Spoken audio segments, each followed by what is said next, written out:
तरह दरवाजे पर खड़ी थी और मुझे पैसों की जरूरत थी क्योंकि मेरे पास खिलाने को कुछ ना था। जब एक बुजुर्ग बोला, आज तेरा बड़ा इम्तिहान है, मैं कुछ समझा नहीं और एक दोस्त से कर्ज लेकर घर पर जाने लगा। पर उसी वक्त रास्ते में एक औरत पैरों में गिर गई। बोली, मेरी बेटी जिंदगी और मौत के बीच में है, उसके ऑपरेशन के लिए पैसे चाहिए। मैंने रोते हुए वो पैसे उस औरत को दे दिए और हारे हुए जुआरी की तरह रोता हुआ घर आया तो वही बुजुर्ग बोला, तो इम्तिहान में कामयाब हो गया, तेरा इनाम घर तेरा इंतजार कर रहा है। मैं फौरन घर के अंदर गया तो पत्थर हो गया, क्योंकि मैं कहता हूं निकल जा मेरे घर से अभी के अभी, मैं तेरी शक्ल भी नहीं देखना चाहता। अब्बा ने मेरा सामान उठाकर कमरे से बाहर फेंका तो मैं हैरान परेशान होकर उनकी शक्ल देखने लगा। अब्बा ऐसा क्या हो गया, मैं पूछे बिना न रह पाया। मैं अभी दफ्तर से लौटा ही था कि अब्बा को चिराग पा पाया। मुझे देखते ही मुझ पर गुस्सा करने लगे और चीखते हुए उन्होंने मेरा सामान उठाकर कमरे से बाहर फेंकना शुरू कर दिया। मैंने अम्मा को आवाजें दी ताकि वो आकर मुझे बचाएं और अब्बा का गुस्सा ठंडा करें, मगर अम्मा न जाने कहाँ गायब थी। अब्बा ने मुझे धक्के मार मार कर घर से बाहर निकाल दिया। मैं अब्बा की मिन्नतें करता और अपना कसूर पूछता रहा, मगर अब्बा मेरी सुनी कहाँ रहा था। अब्बा मेरी बात तो सुन ले, आखिर मैंने ऐसा क्या कर दिया है? नालायक, नाकारा, तूने कुछ कारामत किया ही कब है? मुझे अपनी शक्ल ना दिखाना दोबारा। अब्बा ने मेरे मुंह पर दरवाजा बंद कर दिया तो मैं अपना समूह लेकर रह गया। मैंने इधर उधर देखा, मोहल्ले के एक दो लोग गली से गुजरते मेरी जानिब मुतवज्जा थे। मेरा खुफत के मारे बुरा हाल था।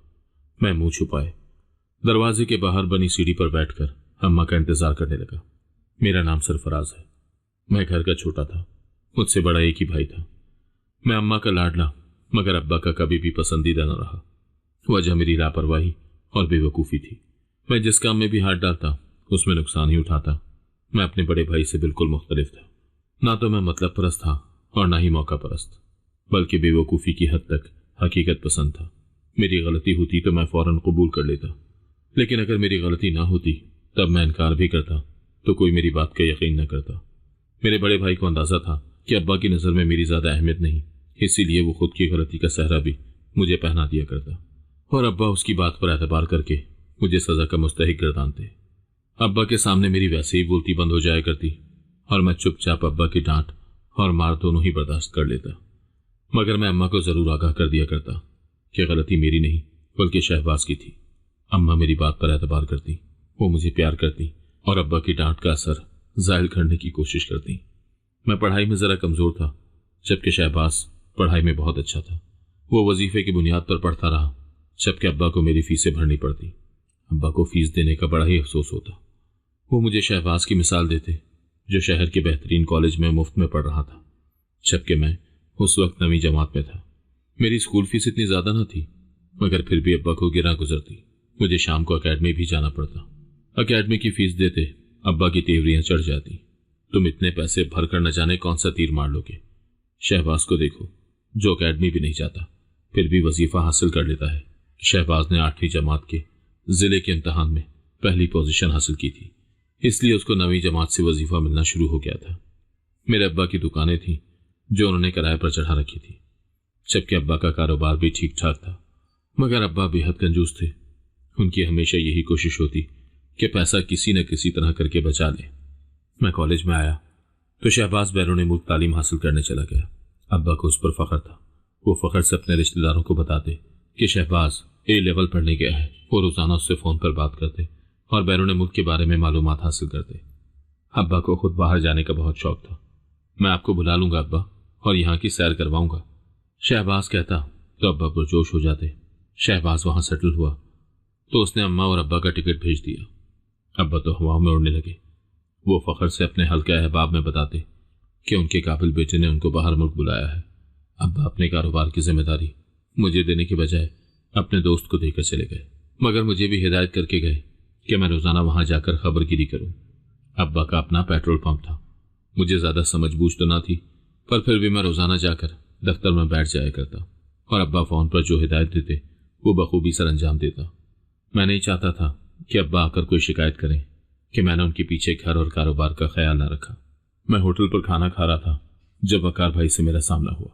वो मेरे मामू के बेटे थे, मगर उन लोगों के साथ अब्बा की कुछ खास न बनती। अम्मा चुपके चुपके अपने भाई भतीजों से मिल लेती, मगर अब्बा को पता न चलने देती। अब्बा ने अम्मा पर पाबंदी लगा रखी थी। अब्बा के मामू के साथ कुछ कारोबारी मामलात हुए थे, जिन पर अब्बा उनसे नाराज हो गए। मामू को भी अब्बा पर गुस्सा था, इसीलिए दोनों की आपस में अच्छी खासी झड़प हो गई। मेरे अब्बा और मामू आपस में कजन भी थे। वकार भाई मुझे होटल से खाना खाते देखकर हैरान थे। क्या हो गया, घर वालों ने घर से निकाल दिया क्या? वो मजाक से बोले तो मैं हंस दिया था। नहीं, वो अम्मा और अब्बा शहबाज भाई के पास गए हैं। मैंने बताया तो वो चौंक गए। अच्छा, मुझे तो नहीं पता था। तो तुम घर चले आते, भला होटल पर खाना खाने की क्या जरूरत है? इतना अरसा बाहर खाना खाओगे तो बीमार हो जाओगे।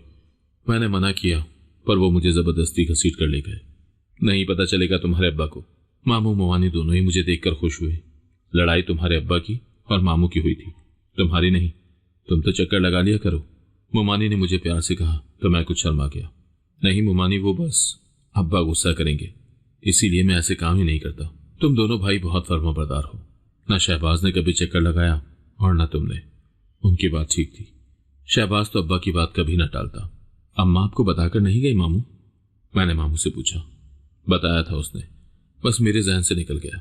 अब तुम इधर ही आ जाया करना, नाश्ता खाना चाय सब मिलेगा और होटल से अच्छा मिलेगा। मोमानी ने पुरजोर इसरार किया। सवेरा चाय बनाकर लाई तो मैं उसे देखकर हैरान रह गया। वो काफी बदल गई थी। कशिश तो उसमें शुरू से ही थी, मगर अब तो वो बेइंतहा दिलकश हो गई। सवेरा और मुझ में बचपन से ही बहुत दोस्ती थी, मगर गुजरते वक्त के साथ बड़ों में दरार आई तो हमारी दोस्ती भी कमजोर हो गई। अब मैं अक्सर मामू के घर चला आता। एक तो मुझे वाकई में होटल के खानों की आदत न थी, और दूसरा मेरा दिल सवेरा में अटक गया था। उसे देखते ही इर्द गिर्द सवेरा निकल आता। अम्मा अब्बा बहुत ही खुश लौटे थे। शहबाज की शादी का शौक उनके सर पर सवार था। मैं जो सोच रहा था कि शहबाज उधर किसी गोरी मैम से शादी करके अब्बा की नजरों में एक पल में गिर जाएगा, ऐसा कुछ न हुआ था। उसने अपनी शादी का इख्तियार अम्मा अब्बा को दे दिया और वो खुशी खुशी उसके लिए लड़की ढूंढने लगे। अब्बा का इरादा था कि वो ऊंचे खानदान में शहबाज की शादी करेंगे।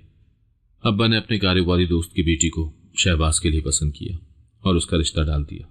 अब्बा के दोस्त ने फौरन ही हाँ कर दी और शहबाज का रिश्ता पक्का हो गया। शहबाज का अगले साल वापस आने का इरादा था और 1 साल परख झपकते ही गुजर गया। वो वापस आया तो उसकी शादी की तारीख मुकर्रर कर दी गई। मैं अम्मा अब्बा को शहजाद की शादी की तैयारी में मगन देख रहा था। मैं जानता था कि मैं सवेरा का नाम लूंगा तो घर में क्या तूफान आएगा। शहबाज की शादी में अम्मा ने जिद बांध ली कि वो अपने भाई को शादी में जरूर शामिल करेंगी, चाहे वो आए या ना आए, पर उसकी बीवी बच्चे जरूर बैठेंगे। अब्बा भी काफी अक्लमंद थे, जानते थे कि अगर उन्होंने अम्मा की बात ना मानी तो फिर वो अपने बहन भाइयों को भी ना बुला सकेंगे। अब्बा ने हामी भर ली और मामू को भी बेमाहल शादी में बुलाया गया। मेरी तो मन की मुराद पूरी हो गई थी। मैं अम्मा का शुक्रगुजार था जिन्होंने अब्बा से जिद बांधकर मेरी मुश्किल आसान कर दी थी। शादी के दिनों में सवेरा ने बढ़ चढ़कर कामों में हिस्सा लिया। अम्मा चूंकि अकेली संभालने वाली थी, लिहाजा सवेरा ने अम्मा का बावर्ची खाने समेत दीगर जिम्मेदारियां संभालने में बेइंतहा साथ दिया। अम्मा उसकी समझदारी और सुघड़पन से काफी मुतासिर थी, जबकि मैं उसकी खूबसूरती से। शादी निहायत खुशअस्लूबी से इख्तिताम पजीर हुई। शहबाज ने अब्बा के कानों में बात डाल दी कि सरफराज इम्तहान पास कर लेगा तो मैं उसे बैरून मुल्क अपने पास बुला लूंगा और नौकरी भी लगवा दूंगा। अब्बा एक बार फिर उसकी समझदारी के कायल हो गए, मगर मुझे बाहर जाने का कोई शौक न था। एक तो मेरी डिग्री इतनी अच्छी न होती जितनी शहबाज की थी, और न ही मेरे कोई काबिल फख्र नंबर थे, इसलिए मुझे कोई बहुत अच्छी नौकरी न मिलती। मेरे पास कोई हुनर भी ना था। वहां जाकर मामूली नौकरी करने और शहबाज का महकूम बनकर रहने से बेहतर मैं यहीं आज़ादी की जिंदगी गुजारना पसंद करता। शहबाज चंद माह गुजार कर वापस बैरून मुल्क चला गया और अपनी बीवी को भी साथ ले गया।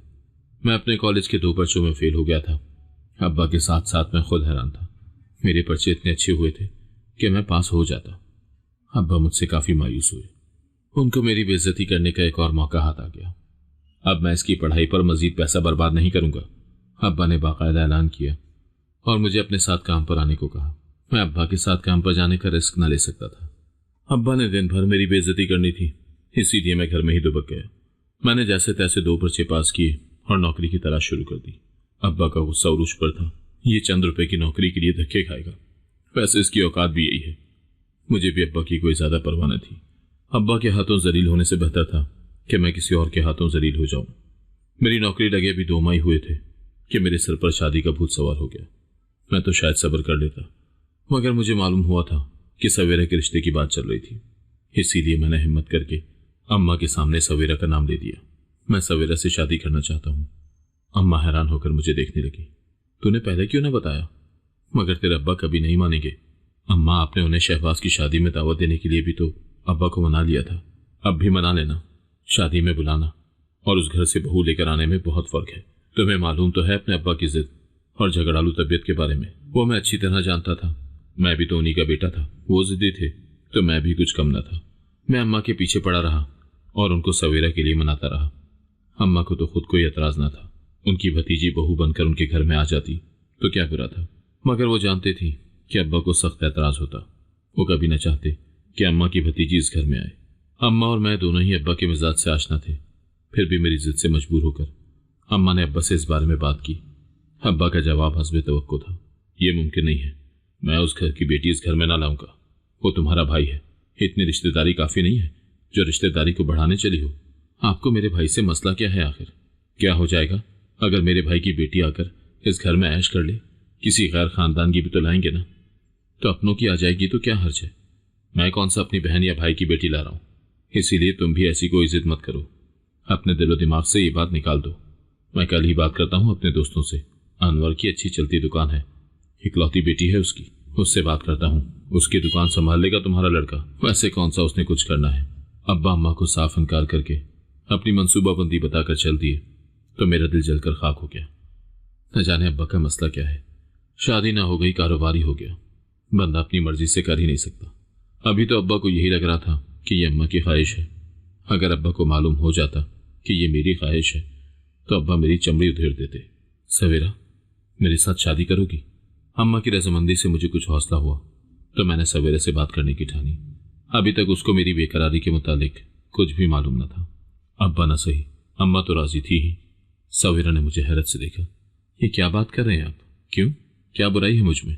मैंने भवें उचकाई तो वो डर गई। नहीं, आप में कोई बुराई नहीं है, मगर आपके अब्बा कभी ना मानेंगे। तुम मेरे अब्बा को छोड़ो, मुझे अपनी बात बताओ। मैंने उसकी आंखों में देखकर कहा तो वो गड़बड़ा गई। मैं क्या कहूं? जो बड़ों का फैसला हो वही मेरा फैसला है। मुझे उससे ऐसी जवाब की उम्मीद थी, मगर उसके चेहरे पर फैले ख्वासे कज़ा के रंग में देख चुका था। अब मुझे ही कुछ करना था। सारी जिंदगी अब्बा के डर से ही गुजारी थी। जो उन्होंने कहा हमेशा वही किया। फिर भी कभी उनकी पसंद में शामिल ना हो सका। मुझे कंप्यूटर पढ़ने का इतना शौक था, मगर अब्बा ने मुझे साइंस पढ़ाई, जिसकी वजह से मेरे नंबर कभी अच्छे ना आए। मुझे खेलों में हिस्सा लेने का शौक था, मगर अब्बा ने ना लेने दिया कि पहले ही इसको कुछ खास नहीं आता, खेल में लगकर मजीद बिगड़ जाएगा। मैंने सोच लिया था कि अब्बा की मर्जी पर चलकर मुझे कभी फायदा न हुआ था, लिहाजा अपनी जिंदगी का इतना बड़ा फैसला मैं अब्बा की मर्जी से न करूंगा। अब्बा शादी के लिए मान न रहे थे, बल्कि अब्बा ने 1-2 जगह मेरे रिश्ते की बात भी चला दी। मैं सोच सोच कर थक गया था कि मैं क्या करूं। अपनी मर्जी से सवेरा से शादी करने का मैं सोच भी न सकता था। वैसे भी मामू ये कभी न होने देते कि अब्बा के बगैर वो सवेरा का हाथ मेरे हाथ में थमा दे। वो दोनों एक दूसरे के दुश्मन से ही, मगर मामू इज्जतदार और वजादार इंसान थे। अम्मा अब्बा को मनाने के लिए सरगर्दन थी, मगर अब्बा की सुई नाव पर ही अटकी हुई थी। मुझे लगता था कि मुझे ही हिम्मत हार कर अब्बा की पसंद की हुई लड़की को अपनाना पड़ेगा, मगर अचानक सवेरा की अम्मा का इंतकाल हम सबके होश उड़ा गया। ममानी एक नेक और समझदार खातून थी। वो किसी लड़ाई झगड़े में कभी न पड़ी। अब्बा और मामू की लड़ाई में भी उन्होंने खामोशी इख्तियार की और ना अब्बा से दिल मैला किया, ना ही अम्मा से। उनका सलूक हम सबके साथ हमेशा अच्छा ही रहा। गम के इस मौके पर अब्बा भी पीछे न रहे और सारी नाराजगियां भुलाकर मामू को गले से लगाकर उनसे इजहार अफसोस कराए। भाई, खुशियों में बेशक मिले या ना मिले, गम में जरूर साथ देना चाहिए। अब्बा की इस बात ने मेरा दिल जीत लिया। अब्बा का दिल मामू से नरम पड़ गया। अब्बा ने मामू से सवेरा का हाथ मेरे लिए मांग लिया। मुझे तो यकीन ही ना आता कि अब्बा ऐसा भी कर सकते हैं। ममानी की मौत से उनके दिल की सख्ती कुछ कम हो गई। अब्बा ने सारी जिंदगी मेरे साथ जो ज्यादतियां की वो सब मैंने फौरन भुला दी। अब्बा ने मुझे इनाम ही इतना बड़ा दिया था। सवेरा मेरी जिंदगी में चली आई तो समझो जैसे मेरी जिंदगी मुकम्मल हो गई। मैं उसका साथ पाकर बेइंतहा खुश था। अब मेरी जिंदगी में किसी चीज की कोई कमी न थी। मेरी नौकरी भी अच्छी जा रही थी। मैं अपनी तरफ से सवेरा का ख्याल रखने की पूरी कोशिश करता। मैं नहीं चाहता था कि मेरी कम तनख्वाह की वजह से उसे कोई एहसास हो और उसकी जिंदगी में किसी किस्म की कोई कमी रह जाए। शहबाज 2 साल बाद अपनी बीवी बच्चों के साथ चक्कर लगा लिया करता। उसे अल्लाह ने 2 बेटों से नवाजा था। उसके पास किसी चीज की कोई कमी न थी। अल्लाह का दिया सब कुछ था। मुझे भी कौन सा कोई कमी थी। मैं अब्बा का पैसा खुद पर लगाता, न ही सवेरा पर। अब्बा का पैसे के मामले में हाथ अभी भी खुला न था। वो सारा पैसा जमा करके और बचा कर रखते, न जाने किसके लिए बचा कर रखते। शहबाज भी अपना कमाता था और मैं भी अपनी कमाई में गुजारा करता। वैसे भी सवेरा को फजूल खर्ची की आदत न थी। वो एक समझदार और सलीकाशवार लड़की थी। मैं जितने पैसे उसके हाथ पर ले जाकर रख देता वो उसमें गुजारा कर लेती। अम्मा का खर्चा तो अब्बा ही उठाया करते, बल्कि ज्यादातर घर का खर्चा वही उठाते। मैंने तो सिर्फ अपने और अपनी बीवी का ही खर्चा उठाना होता था। खाना हमारा एक ही जगह पर पक रहा था। सवेरा ने बहुत जल्द आकर सारा घर संभाल लिया था, मगर शादी की कुछ अरसे बाद ही अब्बा को न जाने क्या मसाइल शुरू हो गए कि वो सवेरा के हाथ का पका खाना न खाते। कभी तो उनका मूड अच्छा होता तो सवेरा से फरमाइश करके भी खाना बनवा लेते, और कभी उनका मूड खराब होता तो वो अच्छे भले खाने में भी नुक्स निकाल देते। या तो बाहर से खाना मंगवाते या अम्मा को कहते कि वो उनके लिए कुछ बना कर दे। अम्मा उनके रवैये पर हैरान थी, मगर अम्मा ने चुप साधी हुई थी। वो सब समझती थी कि जब कभी उनको अम्मा के भाई पर गुस्सा आ जाता तो वो सारा गुस्सा सवेरा पर निकाल देते। सवेरा भी अपनी माँ की तरह थी, वो कभी किसी बात में ना बोली। अब्बा बेशक उसके खाने में नुक्स निकालते या उसके हाथ की बनी चाय न पीते, तो भी वो चुपचाप चाय उठाकर ले जाती। ना तो उसने कभी अब्बा से शिकवा किया, ना अम्मा से, और ना ही मुझसे। बल्कि अक्सर जब अब्बा गुस्से में बोल रहे होते तो मुझे लगता कि सवेरा कमरे में जाकर इस बात की शिकायत जरूर करेगी, मगर वो कभी भी लबों पर शिकायत न लाई थी। सवेरा ने मेरी जिंदगी में किसी किस्म की कोई मुश्किल पैदा न की थी, बल्कि वो अब्बा के मिजाज को खंदा पेशानी से बर्दाश्त कर रही थी। अल्लाह ने मुझे शादी के कुछ अरसे बाद 2 बेटियों से नवाजा तो मेरी जिंदगी मुकम्मल हो गई। मैं अपनी बेटियों की पैदाइश पर बहुत खुश था।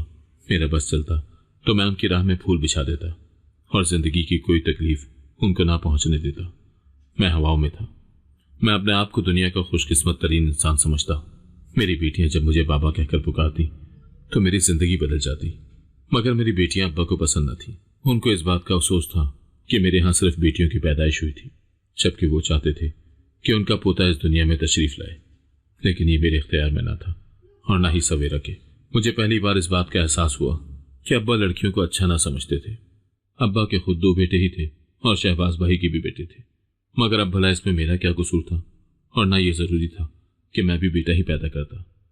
बेटियों की पैदाइश के बाद अब्बा का गुस्सा मजीद बढ़ गया। वो ना तो मेरी बेटी को प्यार करते और ना ही सवेरा को या मुझे कोई अहमियत देते। अब्बा को कारोबार में भी दिन ब दिन नुकसान होता जा रहा था। उसकी वजह मुझे मालूम न थी। शायद हालात बदलते जा रहे थे और महंगाई भी हद से ज्यादा बढ़ती जा रही थी, इसीलिए अब्बा के पेट्रोल की सेल कम हो गई। हुकूमत ने सीएनजी मुतारिफ करवा दी तो सेल ना होने के बराबर हो गई। अब्बा कारोबार की वजह से अलग परेशान थे। वो हर वक्त गुस्से में दिखाई देते, मगर इस सब में मेरा क्या लेना देना था। अम्मा ने मुझे कई बार कहा कि तुम अब्बा के साथ काम करो, उनके काम में हाथ बटाओ, वो बहुत परेशान है।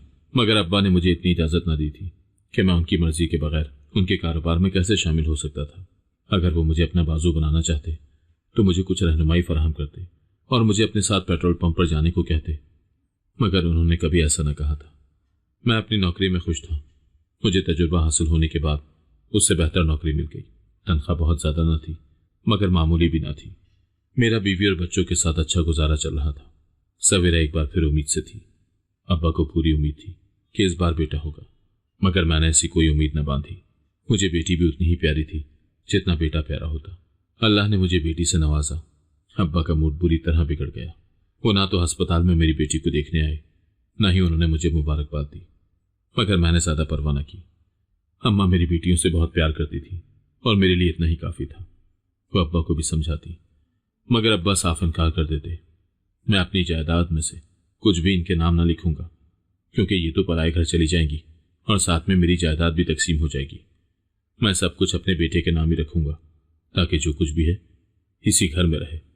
मैं सरफराज को भी हिस्सा न दूंगा, क्योंकि ये सब कुछ अपनी बेटियों में बांटकर गैर खानदान में भेज देगा। सिर्फ शहबाज और उसके बच्चों को हिस्सा मिलेगा। अब्बा ये बात कई बार मुझे समझाते। मैंने अब्बा के रुपए पैसे की पहले भी कभी लालच न की थी। अगर मुझे अब्बा के पैसों से कोई सरोकार होता तो मैं अब्बा के कारोबार में शामिल होता, ना कि चंद पैसों के लिए नौकरी कर रहा होता। मगर न जाने अब्बा को ये बात क्यों समझ न आती। उनको यही लगता कि शायद मैं उनके रुपए पैसे लेकर गैरों में बांट दूंगा। भला मुझे इन सबकी क्या जरूरत पड़ी थी। मैंने अब्बा को साफ साफ कह दिया था कि मुझे आपसे कोई हिस्सा नहीं चाहिए। आप बेशक सब कुछ शहबाज को ही बांटते। अब्बा मेरी बात सुनकर और चरागपा हो जाते। इसमें आकर तो देखो कितनी है, जिद्दी बेइंतहा का है, पल्ले कुछ है नहीं और बातें बड़ी बड़ी। अब्बा गुस्से में मुझे बुरा भला कहते हुए पांव पटकते बाहर निकल जाते। अब्बा न जाने क्या चाहते थे। शायद वो चाहते थे कि मैं उनकी मिन्नत तरले करूं या उनकी खुशामद करूं कि वो मुझे कुछ रुपए पैसे से नवाज दें, मगर मैंने ऐसा कभी न किया था और ना ही मेरा करने का कोई इरादा था। तीसरी बेटी की पैदाइश के बाद एक दिन अब्बा ने मुझे घर से निकाल दिया।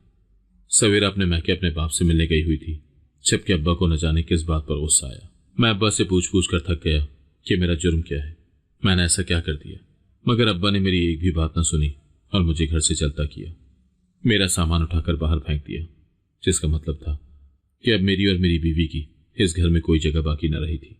मैं अम्मा के इंतजार में दरवाजे के बाहर बैठ गया ताकि अम्मा को कम से कम बता दूं कि मैं अपनी मर्जी से घर छोड़कर नहीं गया, बल्कि अब्बा ने मुझे जबरदस्ती घर से बाहर निकाला है। अम्मा पड़ोस में ही कहीं गई हुई थी। वो वापस आई तो मुझे घर के बाहर बैठे देखकर परेशान हो गई। सब खैरियत तो है, तुम यहाँ क्यों बैठे हो? अब्बा ने मुझे घर से जबरदस्ती बाहर निकाल दिया है। उनका कहना है कि मैं अपनी शक्ल उनको ना दिखाऊं। मैंने अम्मा को बताया तो वह हैरान हो गई। ऐसा क्या हो गया? अब तुमने क्या कर दिया? सुबह तक तो तुम्हारे बाप का मिजाज बिल्कुल दुरुस्त था, मैं क्या कह सकता था। अम्मा ने दरवाजा खटखटाया और अब्बा को आवाजें देने लगी। अब्बा ने कुछ ही देर में दरवाजा खोल दिया। सब खैरियत तो है? आपने सरफराज को घर से बाहर क्यों निकाला? अम्मा ने अब्बा से दरवाजे पर ही पूछ लिया तो अब्बा अम्मा का बाजू पकड़कर अंदर ले आए। अब्बा ने दरवाजा बंद न किया था, लिहाजा मैं भी पीछे पीछे दाखिल हो गया। इस नालायक नाहंजार की इस घर में कोई जगह नहीं है। बेटियों की लाइन लगाए जा रहा है, ये मेरे किसी काम जोगा नहीं है, तो फिर उसको इस घर में रखकर क्या करूं? अब्बा ने मुझे अपने पेट्रोल पंप के मुतालिक एक दो काम कहे थे। अपनी तीसरी बेटी की पैदाइश की मसरूफियत के बाइस मैं वो काम न कर सका और अब्बा को अचानक गुस्सा आ गया। इतनी सी बात पर उन्होंने मुझे घर से चलता कर दिया। मैंने अम्मा को साफ बता दिया कि मैं वापस इस घर में पलट कर न आऊंगा। मैं अपना सारा सामान लेकर यहां से जा रहा हूं। अम्मा मुझे रोकती रही और मेरी मिन्नतें करती रही। मेरा भी दिल बुरा हो रहा था। मैं अपनी माँ को छोड़कर नहीं जाना चाहता था। मैं अपनी माँ के पांव पकड़कर बैठ गया। अम्मा, आप मेरे साथ चलिए, मैं आपको अपने साथ ले जाऊंगा। अब्बा ने खुद मुझे घर से जाने को कहा और मेरा कसूर ही क्या था?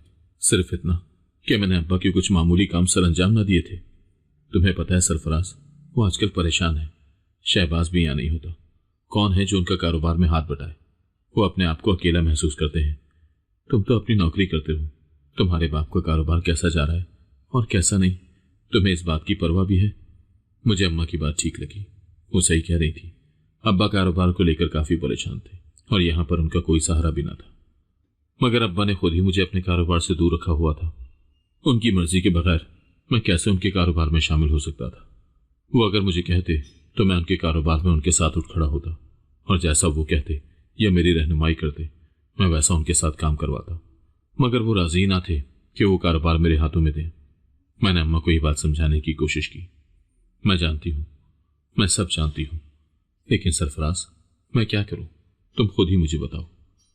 शहबाज पहले ही इतना दूर रहता है, मैं तुमसे दूरी बर्दाश्त न कर पाऊंगी।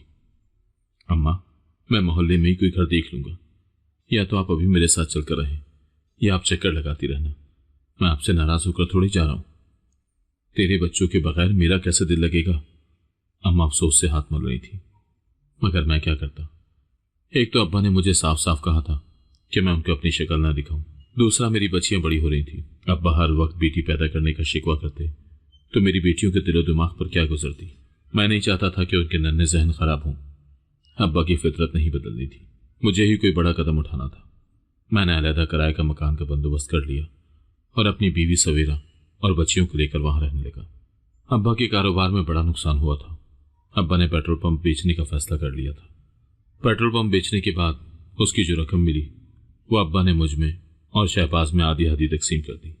मैं अब्बा से हिस्सा तो ना लेना चाहता था, मगर मेरा हक बनता था और फिर अब्बा खुद देने को तैयार थे तो मैंने चुपचाप वो पैसे रख लिए। मैं चाहता था कि मैं उन पैसों से कोई कारोबार शुरू करूं और उसका मुनाफा आए तो मैं अम्मा अब्बा का भी खर्चा उठाऊं। अब्बा की दुकानों से माहाना किराया आ जाता, रुपए पैसे की तंगी न थी।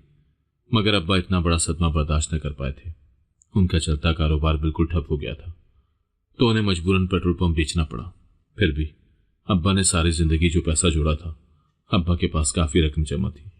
अब वो उससे कोई नया कारोबार कर सकते थे, मगर अब्बा ने ना किया। उनका कहना था कि कारोबार की परेशानी उठाने की उनकी सकत बाकी न रही। काश उनके बेटे इस काबिल होते कि उनका कारोबार संभाल लेते या कोई और कारोबार खड़ा कर लेते। उनका इशारा मेरी तरफ था, क्योंकि शहबाज तो अच्छा कमा रहा था। मैंने अब्बा के दिए हुए पैसों से अपना कारोबार शुरू किया। मुझे कामकाज का कुछ तजुर्बा न था, इसलिए मैंने औरतों के कपड़ों का कारोबार शुरू कर दिया, क्योंकि सवेरा का कहना था कि वो फिर इस काम में मेरा हाथ बटाएगी और घर में भी कुछ जोड़े फरोख्त कर दिया करेगी। मैंने कारोबार में सारा ही पैसा लगा लिया था, बल्कि जो मेरी अपनी बचत शामिल थी वो भी उसमें खर्च कर बैठा। मगर मुझे कारोबार में नुकसान पे नुकसान हुआ और बिल्कुल भी मुनाफा ना हुआ। मेरा कारोबार 1 साल भी ना चला और बिल्कुल ठप होकर रह गया। लिहाजा मजबूरन मुझे कारोबार तो खत्म करना पड़ा, मगर साथ ही वो सारा पैसा भी डूब गया जो अब्बा ने मुझे दिया था। अब्बा अपना सर पकड़ कर बैठ गए। वो तो पहले ही मुझसे पूरी उम्मीद न थे। मुझे तो पता था ये पैसा डबोएगा। मैंने इसको पैसा देकर ही जाया किया। इससे अच्छा मैं शहबाज को दे देता तो वो पैसे डबल कर देता। अब्बा ने बाकी 2 दुकानें शहबाज के नाम लगा दी और मुझे उनमें से बिल्कुल भी हिस्सा न दिया। अब्बा की चीज थी, वो जिसको मर्जी देते। मेरे पास वैसे भी पैसे न टिकते थे। मुझे इस बात की भी शर्मिंदगी थी कि मैंने अब्बा की मेहनत की कमाई यूं लुटा दी थी। मैं सोने में भी हाथ डालता था तो वो मट्टी बन जाती थी। शहबाज के बारे में अब्बा का अंदाजा बिल्कुल दुरुस्त था। वो मट्टी में भी हाथ डालता था तो सोना बन जाया करता। मुझे पूरी उम्मीद थी कि वो अब्बा की बाकी की जायदाद को बढ़ाने में अहम किरदार अदा करेगा। वक्त पर लगाकर उड़ गया था। अब्बा की मौत के बाद मेरा शहबाज से कुछ ज्यादा राब्ता न था। वो बाहर मुल्क से पलट कर न आया और वहीं का होकर रह गया था। अब्बा कारोबार खत्म होने का सदमा लेकर बैठ गए। वो ज्यादातर घर से बाहर ना निकलते। उन्होंने दोस्तों से भी मिलना जुलना छोड़ दिया था। अब्बा बीमार पड़ गए और चंद दिनों में ही दुनिया से रुखसत हो गए। अम्मा को अब्बा की मौत का बहुत अफसोस था। अफसोस तो मुझे भी था, मगर जिंदगी गुजारने के लिए हौसला तो करना था। मैं अम्मा को अकेला न छोड़ सकता था, इसीलिए वापस अम्मा के घर में चला आया। अम्मा मेरी बच्चियों में लगकर काफी हद तक बहल गई थी। वो सारा दिन अपनी पोतियों के साथ गुजारती और उन्हीं में मगन रहती। अब्बा की मौत के 2 साल बाद अम्मा भी हमें छोड़कर चली गई। मेरी बच्चियां जवान हो गई तो मुझे उनकी शादी की फिक्र हुई। मेरे माली हालात दिन ब दिन बदतर होते जा रहे थे। मुझे कई मरतबा अपनी नौकरी से हाथ धोना पड़ता और फिर कई माह मैं नौकरी मिलने के इंतजार में ही गंवा देता। अब्बा जितना भी पैसा छोड़कर गए थे वो सब मैं उड़ा चुका था। मेरी कोई इतनी ज्यादा याशी की जिंदगी ना थी, फिर भी बच्चियों के खर्चे के लिए मुझे वही पैसा इस्तेमाल करना पड़ता। ऐसा नहीं था कि मैं काम में सुस्त वाक़ हुआ था। न जाने क्यों मेरी किस्मत मेरा साथ न देती, और जब भी मुझे अच्छी नौकरी मिलती तो चंद माह बाद ही वो नौकरी खत्म हो जाती। मैं अपनी तरफ से तो पूरी कोशिश करता था कि अपने मालिकान को खुश रख सकूं, मगर न जाने क्यों मैं ऐसा कर ना पाता। मैंने अपनी बेटियों को अच्छी तालीम दिलवाई थी। सवेरा ने भी उनको सलीका और तमीज दोनों ही सिखाए थे। वो ना तो अपनी सहेलियों की तरह फैशनेबल थी और ना उनकी बड़ी बड़ी ख्वाहिशें थी। मैं चाहता था कि जल्द अपनी बच्चियों को रुखसत कर दूं, क्योंकि मुझे 3 बेटियों की शादी करनी थी। मेरी बड़ी बेटी सवेरा की तरह ही खूबसूरत थी। हमने उसका नाम नूर रखा था। नूर के लिए 1-2 रिश्ते आए। वो अभी 20 साल की ही थी, मगर सवेरा और मैं दोनों ही चाहते थे कि हम उसकी शादी करके उसको उसके घर का कर दें। वैसे भी रिश्ता अच्छा मिला था। मैं नहीं चाहता था कि मैं रिश्ते से इनकार करूं और बेटी को घर में बिठा कर रखूं, लिहाजा मैंने उसका रिश्ता पक्का कर दिया। मैंने अपनी बेटी की शादी के लिए पैसे जमा करके रखे थे, मगर मेरी बदकिस्मती कि शादी से 1 दिन पहले घर में चोरी हो गई और चोर वो तमाम पैसा ले उड़े। ऐसा लगता था जैसे किसी ने मुखबरी करके उसे बुलाया हो, क्योंकि उसको ये भी मालूम था कि पैसे कहाँ रखे हैं। वो सीधा उसी जगह पर गया और तमाम रकम चोरी करके ले गया। मैं बेहद परेशान था। मैंने बेटी के लिए जहेज तो खरीद लिया था, उसके ससुराल भी भिजवा दिया था, मगर अब भी मुझे बाकी बहुत से खर्चे करने थे। मुझे शादी के खाने पीने के लिए भी पैसे अदा करने थे। मेरे पास 1 रुपया भी ना बचा था। मैंने सारी कमाई बेटी की शादी पर ही लगा दी थी। सवेरा के जेवरात भी चोरी कर लिए गए थे। मुझे कुछ भी समझ में ना आ रहा था कि मैं क्या करूं। मेरी बेटी की बारात आने वाली थी और मेरे पास खिलाने के लिए भी पैसे न थे। मैं सवेरा को यह कहकर निकल गया कि मैं कोई इंतजाम करने की कोशिश करके वापस लौटूंगा। मैं परेशानी में एक होटल पर जाकर बैठ गया। वहां एक बुजुर्ग चाय पीने में मशगूल था।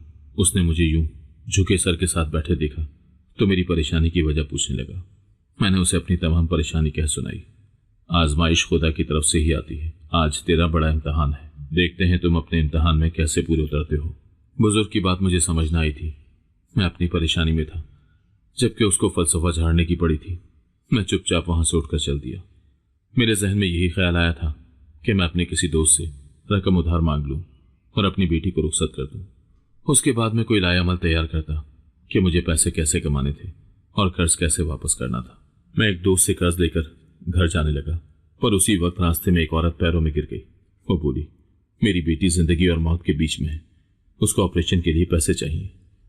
मैंने रोते हुए वो पैसे उस औरत को दे दिए और हारे हुए जुआरी की तरह रोता हुआ घर की तरफ बढ़ा। मुझे वही बुजुर्ग रास्ते में दिखाई दिया। वो बोला, तो इम्तिहान में कामयाब हो गया, तेरा इनाम घर पर इंतजार कर रहा है। मैं फौरन घर के अंदर गया तो पत्थर हो गया। शहबाज अपने दोनों बेटों और बीवी के साथ घर में मौजूद था। मैं उसे देखकर इस कदर हैरान था कि अपनी जगह से हिल न सका। वो खुद ही मेरी तरफ आ लपका और मुझे खुशी से गले लगा दिया। क्या हुआ, यकीन नहीं आ रहा ना? वो हंसकर बोला। तो मैं भी फीकी सी हंसी हंस दिया। हाँ, अपने चाचा से मिलो। उसने अपने बेटों को आवाज दी तो वो फौरन लपक कर मेरे करीब चले आए। दोनों बच्चे जवान हो चुके थे और देखने में बिल्कुल अपने बाबा और दादा जैसे थे। शहबाज की और मेरी कभी कभार फोन पर बात हो जाया करती थी। मैंने उसे अपनी बेटी की शादी की दावत दे रखी थी, पर मुझे बिल्कुल उम्मीद न थी कि वो आएगा। क्या हुआ, तेरे चेहरे पर हवाइयां क्यों उड़ रही हैं? वो बोला तो मैं टाल गया। नहीं, कुछ नहीं, आप बैठो, मैं अभी आता हूं। मैं सवेरा को इशारे से बुलाकर ले गया और उसे बताया कि पैसों का इंतजाम नहीं हो सका। वो भी परेशान हो गई। आपके किसी दोस्त ने रकम उधार न दी? वो हैरानी से बोली। तो मैं कुछ शर्मसार हो गया। रकम तो उधार मिल गई थी, मगर रास्ते में एक मजबूर औरत मिल गई जो मुझसे मदद मांगने लगी, लिहाजा मैंने पैसे उसके हाथ पर रख दिए। सवेरा मेरी बात सुनकर हैरान रह गई। आप भी कमाल करते हैं, घर में बेटी की बारात के इस्तकबाल के लिए कुछ मौजूद नहीं है और आप सारी रकम किसी गरीब फकीर को देकर चले आए हैं। वो परेशानी से बोली। परेशान तो मैं खुद भी था। मुझे कुछ समझ न आ रही थी कि मैं क्या करूं। अब जबकि शहबाज भी अपने खानदान को लेकर आ गया था, वो मेरे बारे में क्या सोचेगा? सारी जिंदगी ही मैं अब्बा और शहबाज की नजरों में जलील रहा। अब भी मेरे हालात वैसे के वैसे ही थे। मेरे पास अपनी बेटी को रुखसत करने के पैसे भी न थे। मुझे अपने पीछे आहट सुनाई दी तो मैं फौरन पलटा और शहबाज को खड़े देखकर सकते में रह गया। उसने हमारी तमाम बातें सुन ली थी। मैं बेहद शर्मिंदा हुआ। बड़े अफसोस की बात है, अगर तुझे रकम की जरूरत थी तो मुझे बता देता। क्या मैं तेरा सगा भाई नहीं हूं? वो अफसोस से बोला। तो मैं चुप हो गया। ऐसी कोई बात नहीं, दरअसल एक दिन पहले घर में चोरी हो गई और चोर तमाम रकम लेकर चले गए, इसीलिए नौबत यहां तक आ पहुंची। मैं समझ सकता हूं, इंसान पर हमेशा अच्छे बुरे हालात आते रहते हैं। इसका मतलब ये नहीं है कि अपने भाइयों से ही अजनबियत बरती जाए, उसने कहा। तो मैं चुप खड़ा रहा। मैं उसे किस मुंह से बताता कि अभी तो वो आया ही था और मैं आते ही उसको अपनी परेशानी बताना शुरू कर देता। कसूर मेरा भी है जो मैंने तुझसे राब्ता न रखा और तेरी परेशानी के बारे में जानने की कोशिश न की। मुझे माफ कर देना। उसकी बात सुनकर मैं हैरान रह गया। ये क्या कह रहे हो आप? ऐसी कोई बात नहीं है, मैं अपनी परेशानी खुद ही सुलझा लूंगा, आप फिक्र न करें। वैसे अब्बा दुरुस्त कहते थे, तुझ में वाकई बहुत अकड़ है। अब की बार वो गुस्से से बोला, तू मुझे अपना भाई समझता ही नहीं और ना अब्बा को अपना बाप समझता था। ता नहीं तू क्या सोचकर बैठा रहता है? अभी भी तेरा वही हाल है। उसने मुझे सवेरे के सामने अच्छी खासी सुना दी, मगर मैं चुपचाप सुनता रहा। मैं कभी अब्बा के आगे बोला था ना उसके आगे, इसीलिए मैं अब भी क्या कहता। मेरी बात सुन। अब्बा की 2 दुकानें थी जो उन्होंने मरने से पहले एक तेरे और एक मेरे नाम कर दी थी। मैं उसकी बात सुनकर हैरान था। ये आप क्या कह रहे हैं? ये सच नहीं है। यही सच है, मेरे पास कागजात हैं। अब्बा ने कहा था कि उस दुकान का जो भी किराया है वो मैं जमा करता रहूं और तेरी बेटी की शादी पर तुझे दे दूं। मुझे शहबाज की बात सुनकर बिल्कुल यकीन न आया। आप झूठ बोल रहे हैं, ऐसा कुछ भी नहीं है। आप सिर्फ मेरी मदद करना चाहते हैं। देखो सरफराज, तुम मेरे भाई हो। अगर ऐसा ना होता तब भी मैं तुम्हें इन हालात में अकेला कैसे छोड़ देता, मगर फिलहाल यही दुरुस्त है। अब्बा ने कहा था कि ये तमाम पैसे डबो देगा, इसीलिए मैं ये दुकान का किराया अपने पास जमा करता रहूं। मैं अलग अकाउंट में तुम्हारे पैसे डलवाता रहा हूं, जो कि अब काफी ज्यादा जमा हो गए और दुकान भी तुम्हारी है, जबकि दूसरी दुकान का किराया मेरे अपने अकाउंट में आता रहा है और मैं उसमें से अपने बच्चों पर खर्च भी करता रहा हूं, क्योंकि बाहर के हालात काफी मुश्किल थे और बढ़ते हुए बच्चों के साथ आमदनी में गुजारा करना मेरे लिए भी मुश्किल साबित हो रहा था। शहबाज ने वो अकाउंट मेरे हवाले कर दिया। अब्बा किस कदर दूरअंदेश थे। अब्बा को उस वक्त ये अंदाजा था कि मैं उस रकम और दुकान को भी ऐसे ही बर्बाद कर दूंगा, इसीलिए अब्बा ने वो मेरे हवाले न की थी और मैं सारी जिंदगी यही समझता रहा कि अब्बा ने दुकान शहबाज के नाम कर दी, मगर ऐसा ना हुआ था। अब्बा मुझसे प्यार किया करते थे। मुझे इतने सालों बाद अंदाजा हुआ मुझे अब्बा से कोई शिकवा न था, क्योंकि मुझे लगता था कि अब्बा मेरे बारे में सही सोचते हैं। मैं वाकई बर्बाद करने वालों में से था। वो रकम मेरी जरूरत से कहीं ज्यादा थी। उसमें तो मेरी बाकी दोनों बेटियों की भी शादियां आराम से हो जाती। मैंने खुशी खुशी उन पैसों से अपनी बेटी को रुखसत किया और मेहमानों का पुरतपाक इस्तकबाल किया। बुजुर्ग की बात ठीक थी, मुझे वाकई बहुत बड़ा इनाम मिला था। अल्लाह ने मुझे बड़ी परेशानी से बचा लिया था। अल्लाह ताला की तरफ से भेजी गई आजमाइश में मैं कितना खरा उतरा था। न जाने वो कौन नेक बुजुर्ग था। मेरे अंदर खुशी और इत्मीनान था। मुझे इस बात की भी खुशी थी कि मैं अब्बा के पैसे खर्च कर रहा था, न कि शहबाज के। मैं बेटी की रुखसती से फारिग हुआ तो सुकून और इत्मीनान मेरे दिल में उतर गया। मैं शहबाज का भी शुक्रगुजार था जिसने ऐन वक्त पर आके मेरी मदद की। आखिर भाई होते ही किस लिए हैं। मैंने उसका शुक्रिया अदा किया तो वो हंसकर टाल गया। ऐसी कोई बात नहीं है। अब्बा ने अपनी एक और ख्वाहिश का भी इजहार किया था। मेरी बीवी भी यही चाहती है। उसने मुस्कुराकर अपनी बीवी की जानिब देखा तो मैं कुछ परेशान हो गया। न जाने अब क्या बात थी। अब्बा ने एक बार मुझे कहा था कि मैं अपने दोनों बेटों के लिए सरफराज की दोनों बेटियों का हाथ मांग लूं। तब बच्चे छोटे थे, इसीलिए मैंने इस बात को इतनी अहमियत न दी। मगर आज मैं अपनी दोनों भतीजियों को अपनी बहू बनाना चाहता हूं। मैं चाहता हूं कि मैं अपने बच्चों की शादी अपने मुल्क में ही करूं। इतने साल बैरून मुल्क गुजारने के बाद मुझे अच्छी तरह एहसास हो गया है कि वहां जिंदगी कितनी मुश्किल है। इंसान की असल अहमियत उसके अपने आबाई मुल्क में ही है। मेरे बेटे जहां मर्जी जिंदगी गुजारना चाहें गुजार सकते हैं, मगर मैं अपनी बाकी की जिंदगी अपनी बीवी के साथ अपने मुल्क में गुजारना चाहता हूं। शहबाज की बात सुनकर मैं हैरान था। मैंने हैरान होते हुए सवेरा की जानिब देखा। वो भी हैरान थी। मैंने दूसरी नजर उनके दोनों बेटों पर डाली जिनके चेहरों पर नर्म मुस्कुराहट थी। मैं एक दिन में ही उनके बारे में अंदाजा लगा चुका था। वो सुलझे हुए, समझदार और ज़हीन बच्चे थे जो बिल्कुल शहबाज पर गए थे। मुझे यकीन ही ना होता कि मेरी बच्चियों के लिए इतना अच्छा रिश्ता मिला है। सगे ताया ने ही उनको अपने बेटों से मांग लिया था। मुझे भला क्या एतराज होना था। मेरी बेटियां कौन से किसी से कम थी। वो हुस्न खूबसूरती और सलीका शुआरी में नंबर 1 थी। शायद शहबाज की बीवी को उनका सलीका और समझदारी ही भा गई थी। तभी दोनों मियाँ बीवी ने सलाह मशवरे से मेरी बेटियों का हाथ मांगा था। मैंने मुस्कुराते हुए सर इस बात में हिला दिया। आज मुझे सही मायनों में एहसास हुआ कि मैं जो हमेशा समझता था कि अब्बा मुझे ज्यादा प्यार नहीं करते, शहबाज को ज्यादा चाहते हैं, मैं किस कदर गलत था। अब्बा का गुस्सा इस बात की अलामत था कि वो मुझे शहबाज से भी ज्यादा चाहते थे।